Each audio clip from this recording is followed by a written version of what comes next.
آج ایک بار پھر ہندوستان نے اپنا گھنونا چہرہ کہنے کو وہ دنیا کی سب سے بڑی ڈیموکریسی ہے، مگر اس نے دنیا کو دکھا دیا ہے کہ جو انسانیت اور حق اور سچ کی بات کرے گا اس پہ بین لگا دیا جائے گا، اس کو مقبوضہ کشمیر نہیں جانے دیا جائے گا۔ یہی ہوا ہے ایمنسٹی انٹرنیشنل کے ساتھ، جو دنیا کا ایک important watch dog human rights کی آرگنائزیشن ہے، جس نے ایک رپورٹ شائع کی ہے پبلک سیفٹی ایکٹ، وہ گھنونا ایکٹ جس کے تھرو، وہ کالا قانون جس کے تھرو ہندوستان کی آرمی کو کمپلیٹ امیونٹی ملتی ہے، چاہے وہ کوئی بزرگ ہو، بچہ ہو، بوڑھا، اس کو جیلوں میں بند کر دیا جاتا ہے، کوئی ٹھوس ایویڈنس بھی نہ ہو ان کے خلاف، ان کو مار دیا جائے، ان کو ختم کر دیا جائے، ان کو ریپ کر دیا جائے، ان کو پیلٹ سے چھلنی کر دیا جائے، مگر ان کو جسٹس نہیں ملے گا، نہ ہی انڈین آرمی پنش ہوگی۔ اور اسی لا کے تحت کوئی لیگل کاؤنسل ایکسیس نہیں ملتی، کوئی وہاں پہ بیل نہیں مل سکتی۔ میرے شوہر محمد یاسین ملک بھی جو اس تحریک کو لیڈ کریں، وہ اس کے سب سے بڑے وکٹم ہیں، ان کو ڈیتھ سیل میں رکھا ہوا ہے،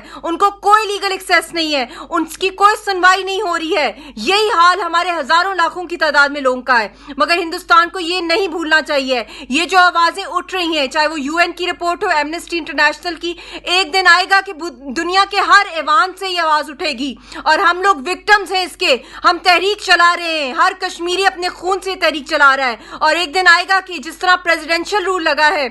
مقبوضہ جموں کشمیر میں، پہلے گورنر رول، پہلے وہ ڈھونگ والے الیکشنز، کوئی چیز نہیں چل سکتی جب تک کہ کشمیر کا مسئلہ نہیں حل ہوگا۔ یہ کچھ بھی